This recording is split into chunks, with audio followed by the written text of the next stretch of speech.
Welcome back to my new episode.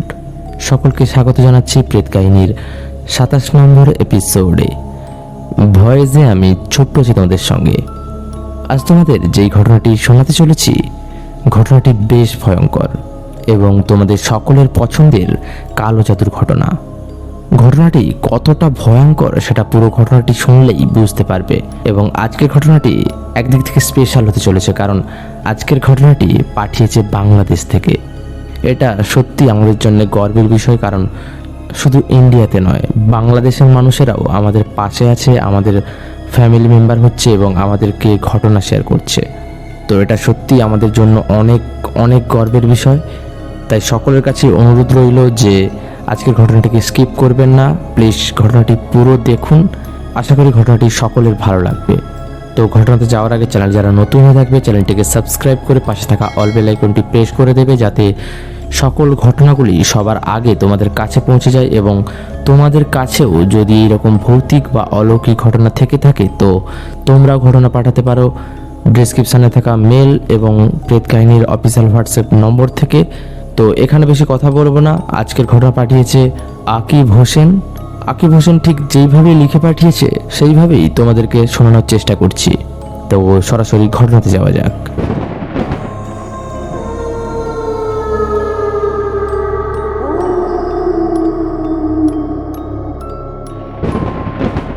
নমস্কার দাদা, আমি আকিব হোসেন। আমার বাড়ি বাংলাদেশে। আজকে আমি যেই ঘটনাটি শোনাচ্ছি, ঘটনাটি আমার এক দাদার মুখ থেকে শোনা এবং ঘটনাটি তারই জীবনে ঘটে যাওয়া একটি ভয়ঙ্কর ঘটনা। তবে এই ঘটনাটি শুনে আপনাদের নাও বিশ্বাস হতে পারে, কিন্তু এর মধ্যে এক ফোঁটা মিথ্যা নেই। পুরো ঘটনাটাই তার নিজের চোখে দেখা এবং তার নিজের সঙ্গে ঘটে যাওয়া একটা ঘটনা। তবে সে এই ঘটনাতে একা জড়িত ছিল না, তার সাথে ছিল সে সহ তার আরও 3 বন্ধু। সেই দাদার নাম জাকির হোসেন। সে সেদিন ঠিক যেইভাবে ঘটনাটি বলেছিল আমি সেইভাবেই ঘটনাটি বলার চেষ্টা করছি। বাংলাদেশের ঝিনাইদহ জেলার কালীগঞ্জ থানার অবস্থিত এই গ্রাম, যার নাম সিংঘি গ্রাম। সবুজ গাছপালা, মাঠ, বিলে পরিপূর্ণ ছবির মতো একটি গ্রাম, বেশ সুন্দর। আর সেই গ্রামের বুক চিরেই বয়ে চলেছে চিত্রা নদী। যদিও বর্ষার সময় ছাড়া নদীতে খুব বেশি জল থাকে না, তবুও এই গ্রামের মানুষের কাছে চিত্রা নদীটা যেন মাতৃ সমান। একদিন আমি ও আমার 3 বন্ধু রহিম, করিম ও অপু নদীর ঘাটে বসেছিলাম। সামনেই চিত্রা নদী। চৈত্র মাসের রৌদ্রে নদীতে খুব একটা জল নেই, জল শুকিয়ে প্রায় হাঁটু পর্যন্ত নেমে গিয়েছে। তবে নদীর পাড়ে ছোট বড় বেশ কিছু মেহগিনি গাছ এবং বাঁশ ঝাড় রয়েছে। তারই নিচে বসে আমরা 4 বন্ধু আড্ডা মারছিলাম। সকলের মধ্যে তখন বিভিন্ন বিষয় নিয়ে আলোচনা হচ্ছে, পড়াশুনো, রাজনীতি, নতুন গান বাজনা সহ আরও অনেক কিছু। আমরা সকলেই নানান রকম কথা বলছিলাম, কিন্তু হঠাৎ আমার চোখ পড়ল অপুর দিকে। অপু চুপ করে বসে যেন কিছু ভাবছে। হঠাৎ করেই সে বলে ওঠে, আচ্ছা তোরা তন্ত্র কি জানিস? অপুর কথা শুনে আমরা সবাই অবাক। এই প্রথম তন্ত্রের কথা শুনলাম। এর আগে কারোর মুখেই এই শব্দটা শুনিনি।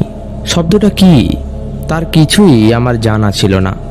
তবে ব্যাপারটা নিয়ে আমাদের মধ্যে বেশ কৌতূহল জেগে উঠছিল। শেষে আমরা কৌতূহল সামলাতে না পেরে জিজ্ঞাসা করি, কি এই বস্তু? অপু আমাদের কথা শুনে চুপ করে যায় এবং সে মনে মনে কিছু একটা ভেবে আমাদের বলল, এটা একটা সাধনার পদ্ধতি। এই সাধনার মধ্যে তোরা তোদের মনের যে কোনো বাসনা পূরণ করতে পারিস, আর তার সাথে অপরিসীম শক্তিও লাভ করতে পারিস। একবার যদি এই শক্তি লাভ করতে পারিস না, পুরো দুনিয়া যেন নিজের হাতের মুঠোয় চলে আসে। অপুর মুখে এই সকল কথাগুলি শুনে আমরা অবাক হয়ে যাই এবং মনে মনে ভাবতে থাকি, এমন কোনো কিছু জিনিস যে পৃথিবীতে আছে সেটা আমাদের কারোরই বিশ্বাস হয় না। তাই আমরা তাকে জিজ্ঞাসা করি যে এই সকল আজগুবি কথা তুই জানলি কোথা থেকে?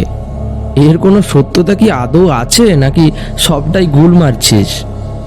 এইরকম ঠাট্টা ছুঁড়ে কথাটা বলতে যেন অপুর চোখ দুটো আগুনের মতো জ্বলে উঠল। আর কিছু একটা ভেবে মাথা চুলকাতে চুলকাতে আমাদেরকে বলল, এটা কোনো গল্প নয়, আমার বাড়িতে একটা বই আছে, সেটা নাকি আমার দাদুর বই।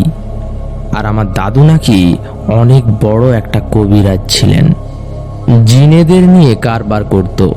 সেই বইটাতে এই সকল লেখা আমি দেখেছি, আর কিভাবে এই সকল ক্ষমতা পাওয়া যায় সেটাও আমি মুখস্থ করে নিয়েছি। অপুর যে কোনো দাদু কবিরাজ ছিল সেটা আমরা জানি না, তবে এই ব্যাপারে জানার জন্য আমাদের আগ্রহ ক্রমশ বেড়ে যাচ্ছিল। তখনই আমাদের সকলের মাথায় আসে, এই সাধনা করলে অপু সত্যি কি মিথ্যা সেটাও যাচাই করা যাবে। তাই আমরা নিজে থেকেই অপুকে জিজ্ঞাসা করি, কোন উপায়ে এই শক্তি পাওয়া যাবে আমাদেরকেও বল, আমরাও সবাই জানতে চাইছি। বলে সবাই উৎসুক হয়ে তাকিয়ে থাকি অপুর মুখের দিকে। সে তখন বিজ্ঞের মতো জবাব দেয়, অমাবস্যার গভীর রাতে শ্মশানে গিয়ে মরা লাশের বুকের উপর বসে করতে হয় এই সাধনা। আর সেখানে বসে একটা মন্ত্র পড়তে হয়। আর এই মরা লাশ মাঝে মাঝে মুখ খুলে হাঁ করে, তখন তার মুখের মধ্যে ছোলা ভাজা এবং সাইকেলের বল বিয়ারিং সহ নানান রকম দ্রব্য দিতে হয়, তবেই সেই শক্তি পাওয়া যায়। অপুর মুখে এই কথাটা শুনে সবার বুকটা ভয়ে কেঁপে ওঠে, গলা শুকিয়ে যায়। এইসব অপু কি বলছে কি? এত ভয়াবহ সাধনা সেটা কি মানুষ সত্যিই করে, না এটা কোনো অপুর বানানো গল্প? আমি সহ রহিম আর করিম কেউই বিশ্বাস করি না এটা। তাই অপুকে বাজিয়ে দেখার জন্য আমরা ইচ্ছে করেই বলি, তাহলে চল এই অমাবস্যার দিন আমরা এই সাধনাটা করি। যদি আমরা এই শক্তিটা পেতে পারি তাহলে তো আমাদের কোনো চাহিদা অপূর্ণ থাকবে না, সব আমরা পূরণ করে নিতে পারবো।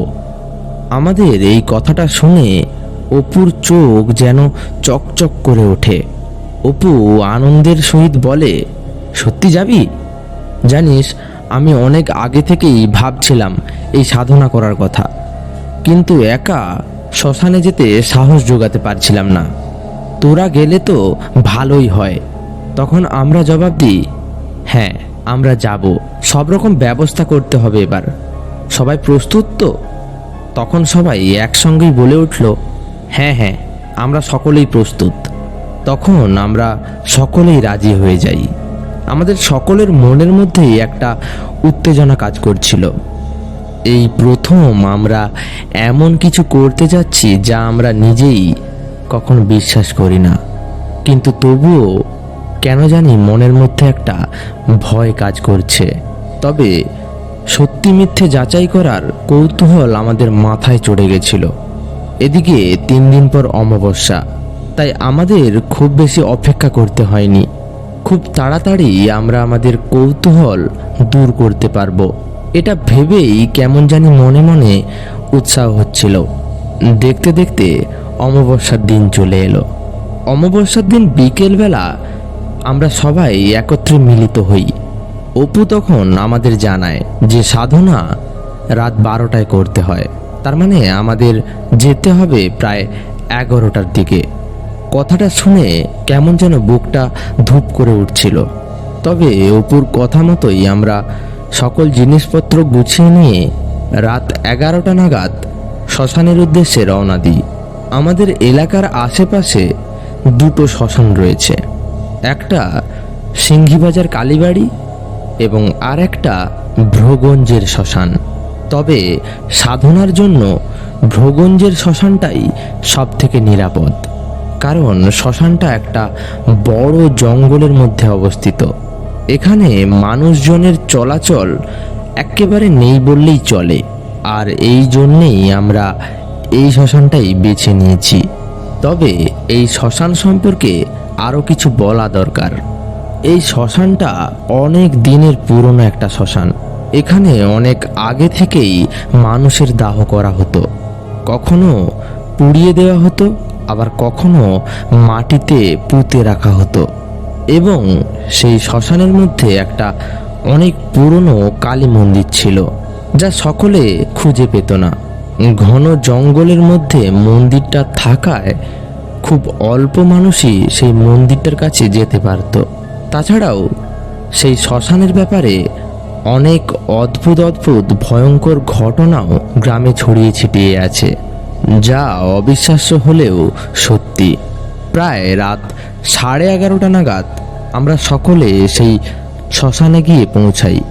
আমাদের চারপাশে ঘন কালো অন্ধকার, গাছপালাগুলো দানবের মতো দাঁড়িয়ে আছে। এমনিতেই তো ঘন জঙ্গল, তার উপর অমাবস্যার রাত। এই অন্ধকারের মধ্যে নিজের হাত নিজেই দেখতে পাচ্ছি না।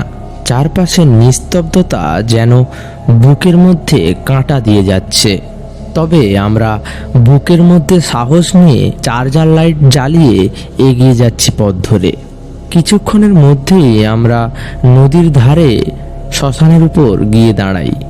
সামনেই ইট দিয়ে পাকা সদ্য করা একটা কবর, আবার আশেপাশে কোথাও যেন চিতার আগুনের ধোঁয়া উঠছে।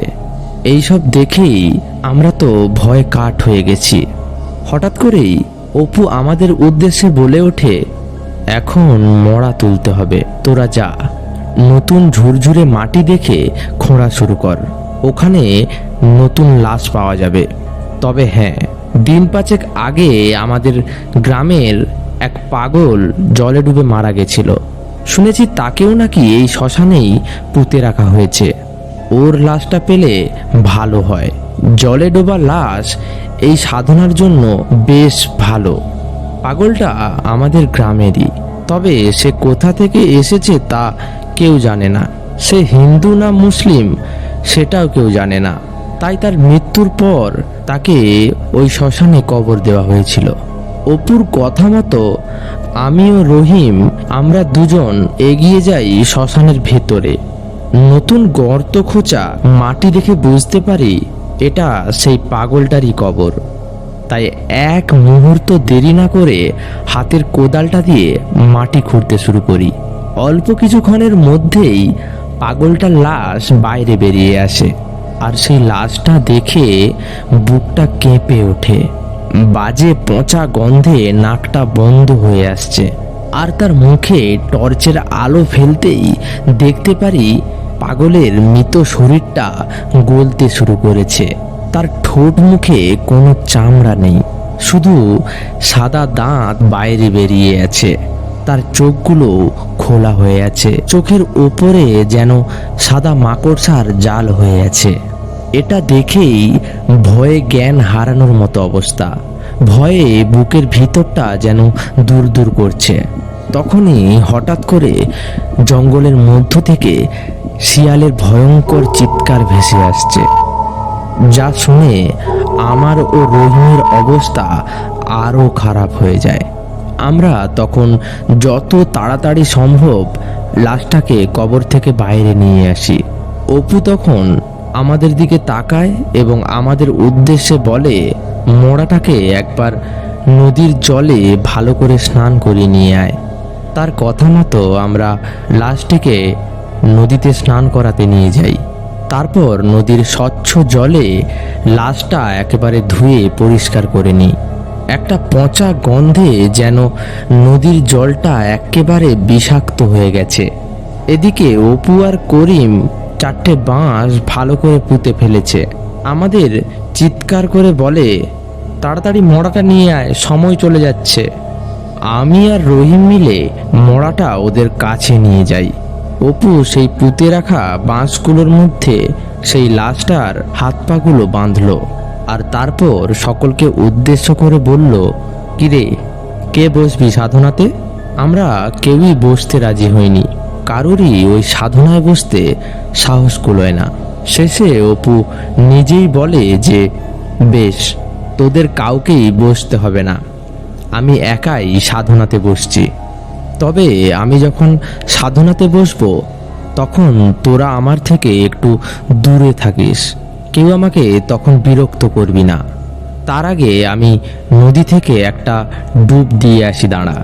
কথাটা বলে অপু এক মুহূর্ত সময় নষ্ট না করে সে নিজের জামা কাপড় খুলে নগ্ন হয়ে নদীতে ডুব দিয়ে আসে।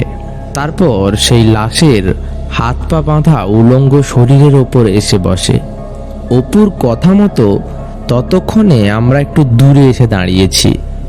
অন্ধকারের মধ্যেও অল্প আলোতে অপুকে আমরা অস্পষ্টভাবে দেখতে পাচ্ছি।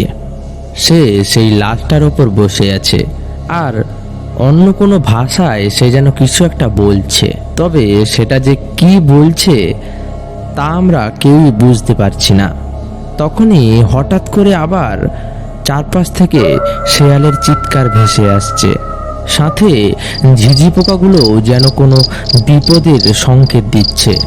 তারা যেন তার সর্বশক্তি দিয়ে চিৎকার করছে।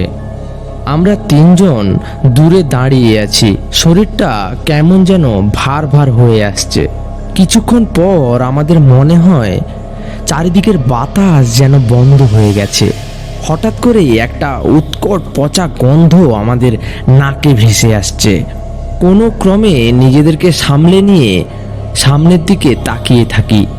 তখনও পর্যন্ত দেখি যে অপু সেই একইভাবে সেই মরা লাশটার উপর বসে আছে এবং বসে মন্ত্র পড়ছে।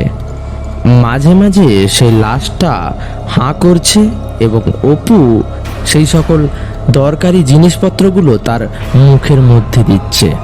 আর তারপর কড়মড় করে চিবানোর শব্দে যেন সারা শ্মশান কাঁপছে। হঠাৎ করে আমরা তখন অনুভব করি যে চারপাশের পরিবেশটা কেমন জানি নিস্তব্ধ হয়ে গেছে। চারপাশে যেন গুমোট গরম হচ্ছে এবং একটা পচা গন্ধ আমাদের নাকে ভেসে আসছে। কোথাও আর শিয়াল বা ঝিঝি পোকা কিছুই ডাকছে না। তখন আমরা সকলেই ভয়ে রীতিমতো ঘামতে শুরু করেছি। তখন সবাই গুড়িসুড়ি মেরে একসঙ্গে সেই জঙ্গলের মধ্যে বসে আছি। হঠাৎ করেই করিম বলে ওঠে, এইসব কি হচ্ছে? আর সামনে ওটা কি? আর তখনই আমরা সামনে তাকাই এবং আমাদের হাতে থাকা টর্চটা জ্বালিয়ে দিই। আর স্পষ্ট দেখতে পারি যে আমাদের সামনে একটা বিশাল আকার ষাঁড় দাঁড়িয়ে আছে, কিন্তু ষাঁড়টার দেহে কোনো মাথা নেই। সেটা দেখেই আমরা এতটা ভয় পেয়ে যাই এবং আমাদের যেন সেখানে দমটা বন্ধ হয়ে আসছে, এমন একটা অবস্থা। আমরা তখন বুঝতে পারি না যে একটা মাথাহীন আস্ত ষাঁড় কিভাবে এইরকম ঘুরে বেড়ায়। তবুও আমরা সেই দিকে তাকিয়ে থাকি আর দেখতে পারি যে মাথাহীন ষাঁড়টা অপুর চারিদিকে ঘুরে বেড়াচ্ছে। হঠাৎ করেই বুঝতে পারি যে সেই লাশটা চিৎকার করে হাসতে শুরু করে, আর তার সেই ভয়ঙ্কর হাসিতে যেন সারা শ্মশান কেঁপে উঠছে। আর তখনই অপুর চিৎকার ভেসে আসে। সে উলঙ্গ হয়ে লাশের উপর উঠে দাঁড়ায় আর চিৎকার করে আমাদের দিকে দৌড়ে আসে। কে কোথায় আছিস? তোরা এখান থেকে পালা, ওরাতে ধরা পড়লে আমাদের কারোরই আর নিস্তার নেই, আমরা সকলে মারা যাব। কে কোথায় আছিস? তোরা এখান থেকে পালা। এইরকম চিৎকার করতে করতে ও আমাদের দিকে দৌড়ে আসছিল। ওই কথাটা কানে আসতেই বুকের ভেতরে কেউ যেন একটা কিছু নিয়ে খুব জোরে আঘাত করলো। বুকের ভেতরটা যেন ফেটে যাচ্ছিল ভয়ে। তখন আমরা প্রাণের ভয়ে কে কোন দিকে দৌড়াবো তার ঠিক নেই। তবে শ্মশানের থেকে 1 কিলোমিটারের মধ্যে একটা মসজিদ ছিল। আমি দৌড়ে সেই মসজিদে গিয়ে হাজির হই। সাথে সাথে রহিম ও করিমও আমার সাথে দৌড়ে সেখানে আসে। এখন আমরা তিনজনই এই মসজিদের মধ্যে। এই মাঝরাতে আমরা তিনজন, আর এই মসজিদ ছাড়া আশেপাশে আর কেউ নেই। প্রাণের ভয়ে মসজিদের এক কোণায় লুকিয়ে তিনজন বসে আছি। আর তখনই খেয়াল করি একটা কালো ষাঁড় মসজিদের চারপাশে ঘুরে বেড়াচ্ছে, আর অদ্ভুত একটা হাসির শব্দ বাতাসে ভেসে আসছে আমাদের কানে। ভয়ে আমরা তিনজনই জড়সড় হয়ে চুপচাপ সেই মসজিদের কোণেই বসে থাকি, কেউ কোথাও নড়ি না। আর তখনই হঠাৎ করে বনের দিক থেকে গগন বিদারক চিৎকার কানে ভেসে আসে। কেউ যেন মৃত্যু যন্ত্রণায় চিৎকার করে উঠছে। আর তখনই আমাদের সকলের অপুর কথা মনে পড়ে। সে কোথায় আছে এখন, কি করছে, আর এই চিৎকারটাই বা কার? তবে এই অবস্থায় আমরা মসজিদ থেকে বাইরে বের হতে পারি না। এখনো মসজিদের পাশে সেই বিভীষিকা ঘুরে বেড়াচ্ছে আর ভয়ঙ্কর শব্দ করে হাসছে। এইভাবে যে কতটা সময় কেটেছে তা আমরা কেউই জানি না।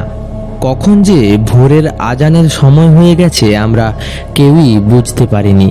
হঠাৎ করেই একটা কর্কশ কণ্ঠস্বর আমাদের কানে ভেসে আসে। তোদের মায়ের দুধের জোরে আজ তোরা প্রাণে বেঁচে গেলি, না হলে আজ তোদের কেউ বাঁচাতে পারতো না, তোদের মৃত্যু হতোই।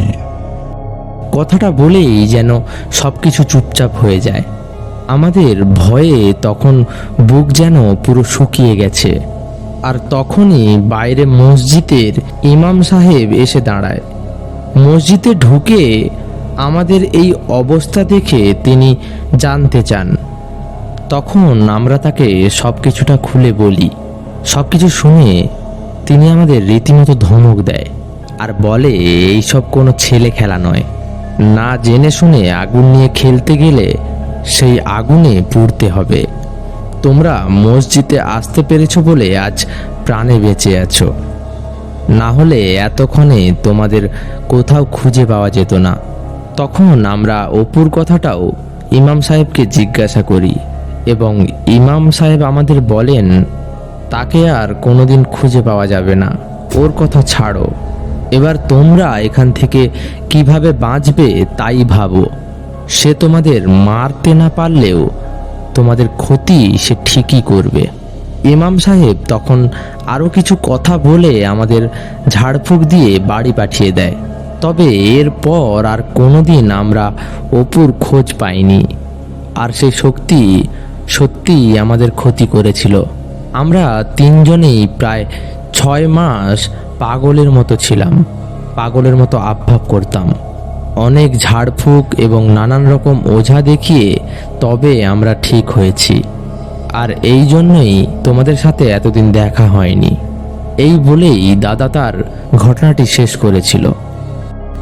ঠিক যেমন করেই দাদা বলেছিল আমি ঠিক তেমন করেই ঘটনাটি লিখলাম। ঘটনাটি সবার সঙ্গে শেয়ার করলে খুব খুশি হব। পরে আরও কিছু ঘটনা পাঠানোর চেষ্টা করব।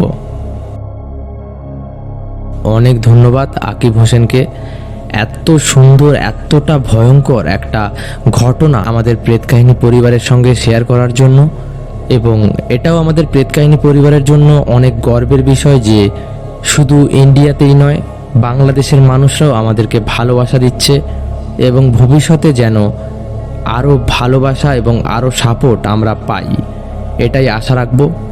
তার সঙ্গে ঘটনাটি কেমন লাগলো কমেন্ট বক্সে জানাতে ভুলবে না। এবং চ্যানেলে নতুন হয়ে থাকলে চ্যানেলটিকে সাবস্ক্রাইব করে পাশে থাকা অল বেল আইকনটি প্রেস করে দেবে, যাতে সকল ঘটনাগুলি সবার আগে তোমাদের কাছে পৌঁছে যায়। এবং তোমাদের কাছেও যদি এইরকম ভৌতিক বা অলৌকিক কোনো ঘটনা থেকে থাকে তো তোমরা ঘটনা পাঠাতে পারো স্ক্রিনে থাকা প্রেতকাহিনীর অফিসিয়াল হোয়াটসঅ্যাপ নাম্বার কিংবা ডেসক্রিপশনে থাকা মেল থেকে।